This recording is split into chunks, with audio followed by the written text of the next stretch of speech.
This is the battle for P7, unlucky 7, because it's the first position out of the point. So I will try to go for that move again, but I'm too far back, so I try to carry even more speed through that very quick right-hander.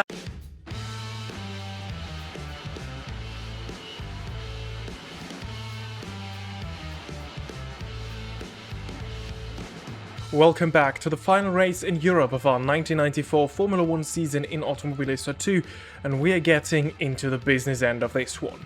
We are racing at the Jerez Circuit for the European Grand Prix today, which originally wasn't planned to be on the 1994 calendar, as originally this should have been the Argentine Grand Prix at Buenos Aires, but modernization of that circuit took longer than expected, so F1's return there was postponed until 1995. In real life, this was Schumacher's return, who won the first race after his two-race ban ahead of Damon Hill, who had closed the gap in the championship right up. It was also the return for Zanardi at Lotus, who finished 16th, 2 laps down, but still ahead of 3 other cars, which can almost be counted as a success given Lotus' dreadful performance in 1994.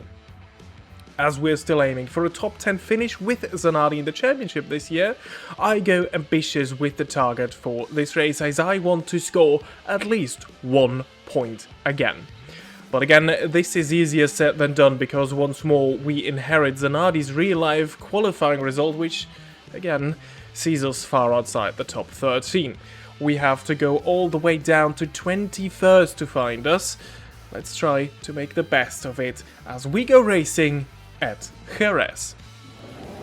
And here we are, on the grid. 5 red lights are on, and almost immediately they go green. We get quite the okay reaction. Then in the second phase of the start we slowed down a bit, but already going into turn 1 we are up to P19, 2 positions gained as Wendlinger runs wide, catches a bit of the gravel there on the exit, so even 1 position further we go ahead into P18. Now, this is the Jerez Circuit, which had been changed in 1994 to make that next corner a bit better for overtaking, as Wendlinger had a brief look alongside us. So this straight here is now much longer after Sito Pons, which is the corner added ahead of 1994 to the Jerez Circuit, and then into turn 6 dry sack. This is where we expect to see the most overtakes. Well, not into it this time, but round the outside we find some space alongside the Minardi, and then into turn 7 and 8. Very flowy, very fast, very fun to race this circuit. Not the greatest for overtaking, of course, given that it is very flowy, a lot of medium speed corners, but that usually isn't that great for Formula 1 racing. Then we have that Senna chicane here, which was also added in 1994 at the exit. We almost lose it, we keep it together, but now we are under pressure from the Minardi behind. But for the moment, well, he gets past. We have the inside line for Ducados, the final hairpin, and then in P17 we finish the first lap of this race. And then we jump ahead in time a bit, as we're now just behind Jean Alesi, who had a dreadful qualifying for that race in 94. We had a brief look alongside him into turn 13.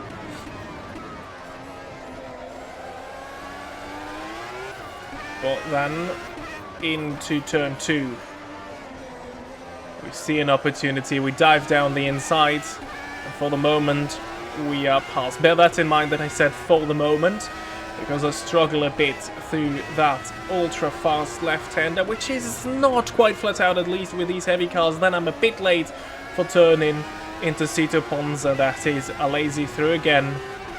So yeah, we have to make that move again.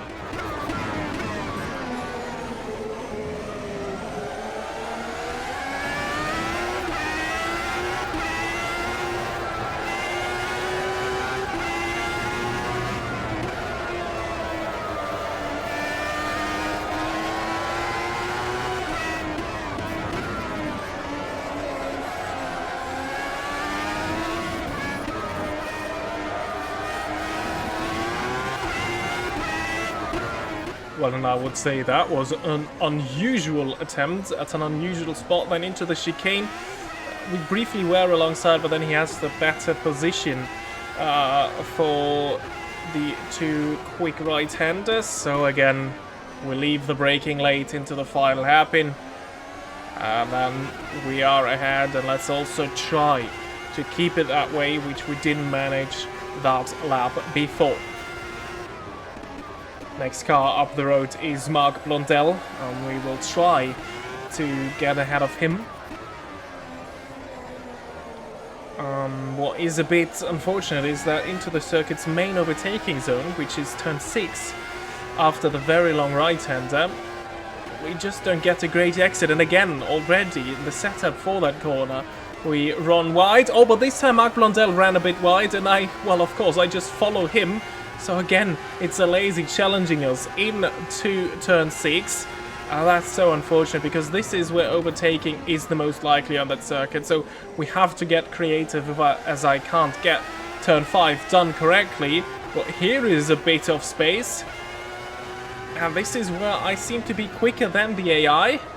So there is a bit of space alongside Blondel, and I am passed. Make that one work. Ahead of Angel Nieto, who later this circuit would be named after. And then we already are just behind Jos Verstappen. And we get a good run on him into turn 30. And this is our main overtaking spot so far. Again, we get our car alongside. We're past the Benetton. But now, again, we run into the back of someone because there is an issue for one of the cars ahead. Mika Häkkinen has retired and just stopped on track at the exit of that corner. Again, I do not react in time and I run into the back of a car ahead. Well, this time safety car is out. It was just coming out of the pits on our left there. And let's see what's happened. This is Häkkinen in a battle with the two Ligiers just behind Eric Bernard. And then, well, the car just switches off at the exit, and then all the others just park behind him. Oh, but I'm not the only one getting it wrong. Katayama runs into the back of someone. Jos Verstappen spins on the gravel. This is the onboard of Marc Blondel, and yeah, they all don't react in time this time, so I'm not the only one getting it wrong. But, and this is good news, the car still felt fine, at least behind the safety car, and this helps us a lot. We're already up to P11, and now the whole field is bunched together, so this is essentially a new start, and now points may not even be that unlikely if we can get some of the cars ahead quickly. There might be some aero damage still. We will see right now as we go back to racing speeds. Green flags are out as we start lap 8 of the European Grand Prix 1994. Into turn 1, we're close to Gianni Morbidelli's footwork. We might get a chance into the turn 2 hairpin. I leave it late. Front right locking a bit, but we are past and up to the top 10 already. Very, very promising race, but this here is now where it's critical. I didn't get this one well done before, and this was even worse. Not sure if this is down to my front wing. I haven't taken away some sort of damage, and therefore I lost some sort of aero. I set my strategy to fix it at my pit stop, but honestly, it's not that bad. So, at least as we are racing right now, I won't come in to have it changed anytime soon. I will wait for my regular pit stop, which could be pretty late this race, because now we saved a lot of fuel during the safety car period, and as you can see, I already caught up to the two Ligiers and Martin Brundle in the sole remaining McLaren in this race, as Häkkinen has retired. So once more, we go towards our favorite spot to make a move. This time it's a bit different, as I don't quite dare to go for it yet. First lap of green flag running, and I still don't trust that front wing enough. So I'm not too confident into the car's performance right now. But I'm getting my eye in, and it is getting better, I feel.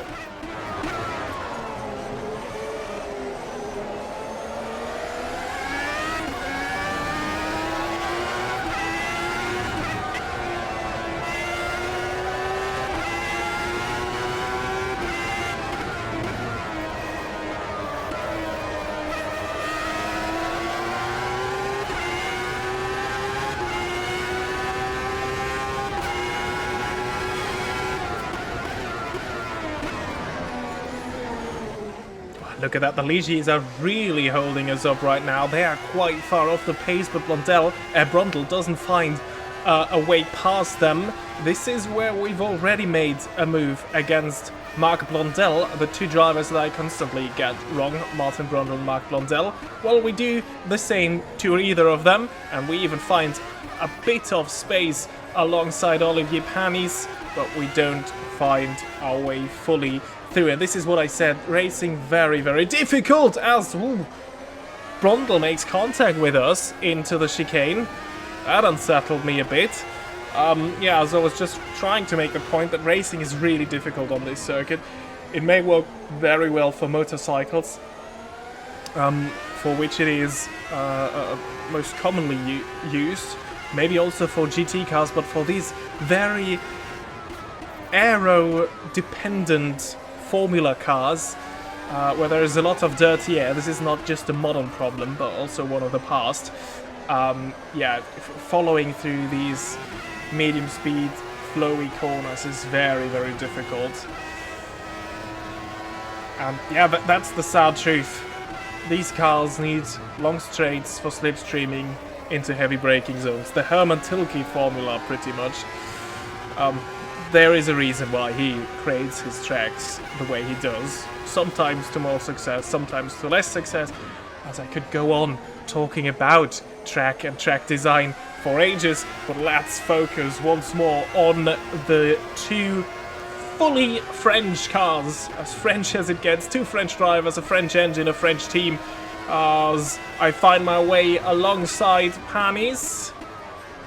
We have the inside for the next corner, Angel Nieto, but he's still there. He holds on round our outside, and this is very well done by the young and talented Frenchman who, yeah, really held on well there.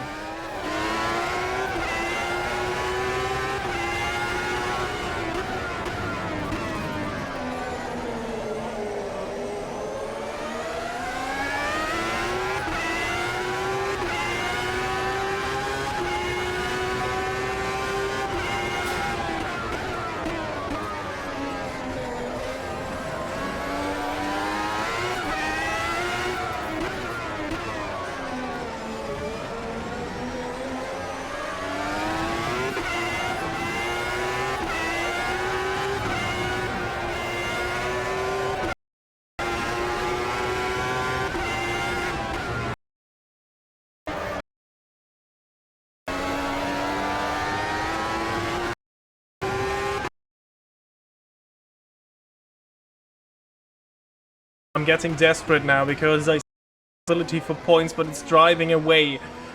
This is the battle for P7, unlucky 7, because it's the first position out of the points. So I will try to go for that move again, but I'm too far back, so I try to carry even more speed through that very quick right-hander. I go into the gravel and I lose the position I made earlier at exactly that spot against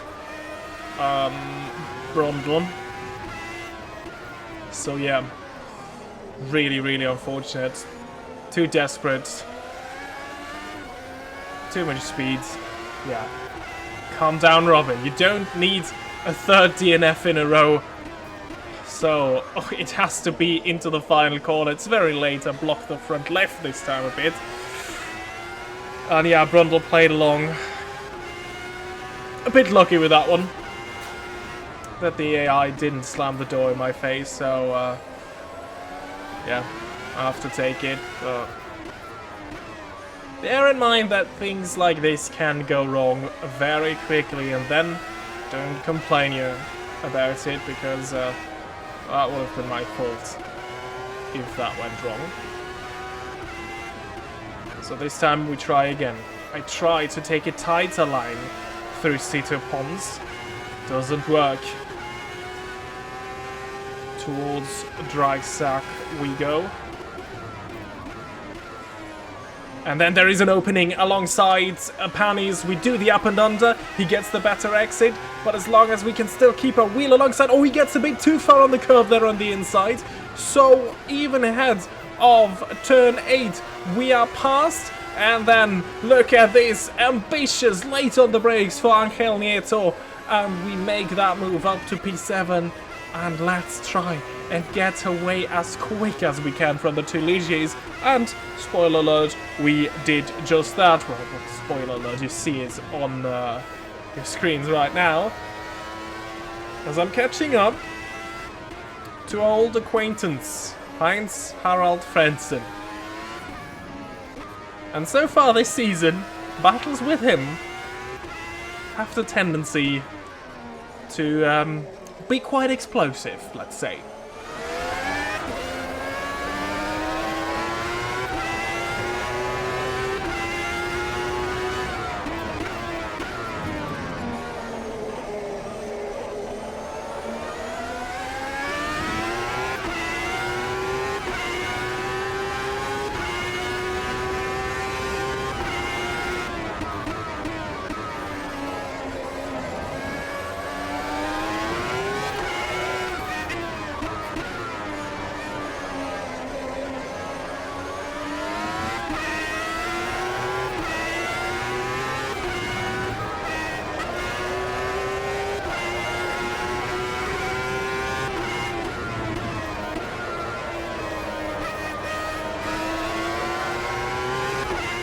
Again, I'm trying to maximize my speed through city ponds, but it's just not working. We're closer than we've ever been to anyone that race so far. Well then, we try the same thing as we did with the Pannies. This is looking promising. Is it one and done with Frentzen? I think it is, yes. Already we are fully ahead, and now we're already in the points. And I think this is as early as I've ever been in the points this season. So maybe there is some more possible. We still have the pit stops, as already I got a couple of car lengths between my Lotus and Frentzen Sauber.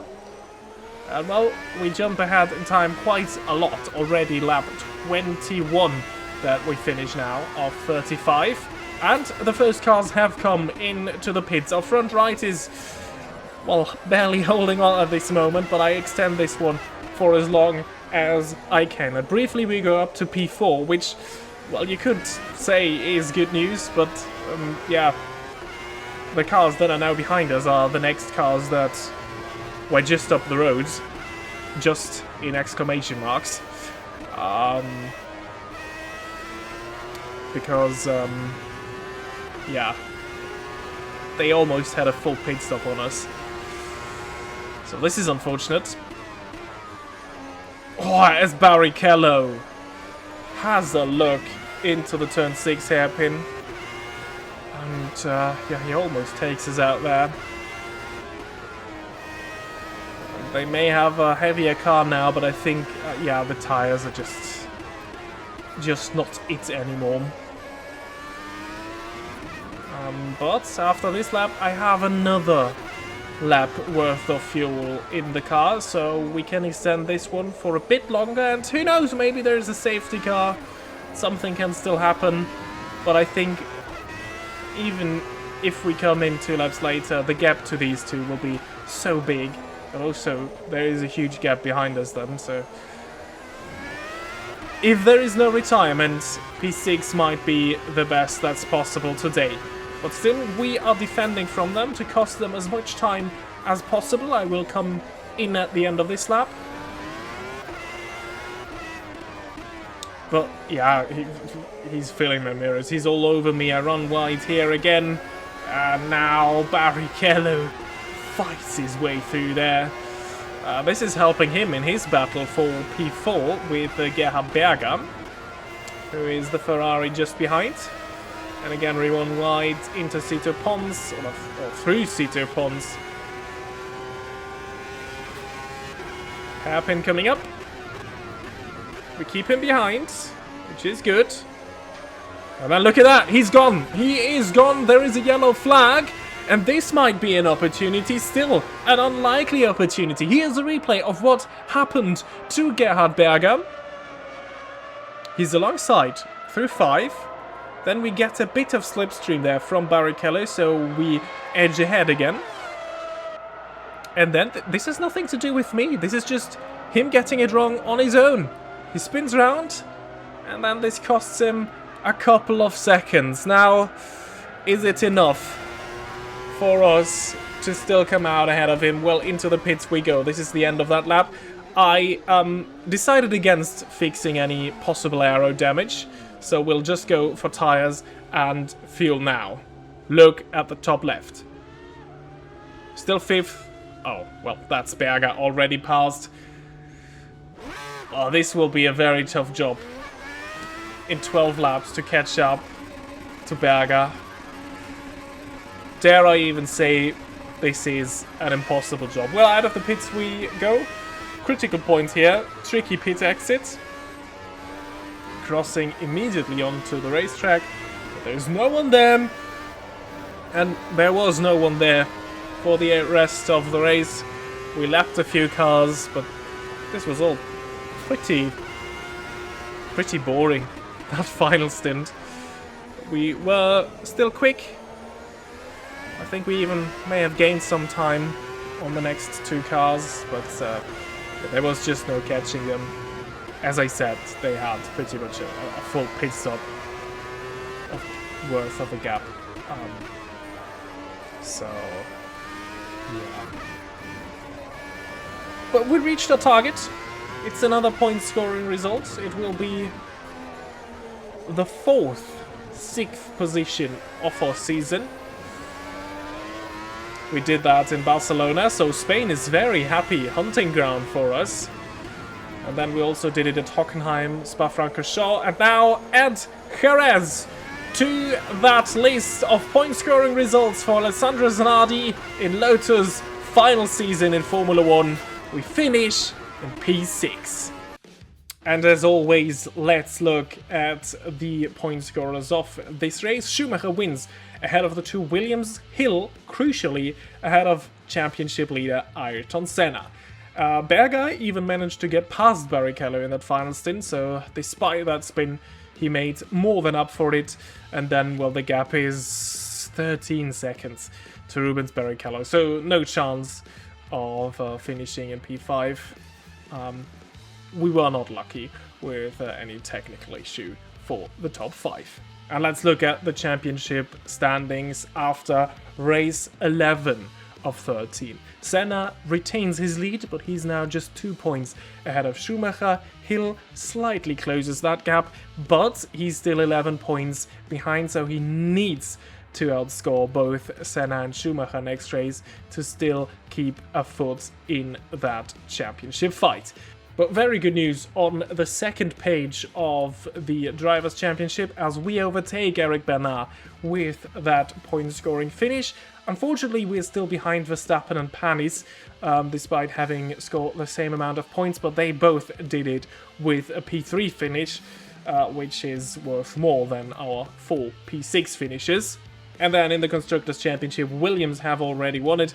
Benetton builds a bit of a gap to Ferrari in 3rd, so this will be difficult for Ferrari to overcome if Schumacher manages to finish on the podium in these last 2 races.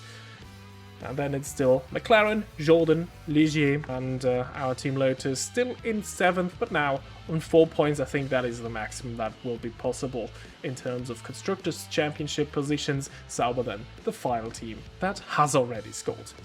And that has been it with the European Grand Prix 1994. Our next race will be the Japanese Grand Prix 1994 at Suzuka, and we theoretically could see the championship decided there. So, subscribe to not miss that, leave a like if you did enjoy this video, and I hope to see you all the next time. Until then, goodbye.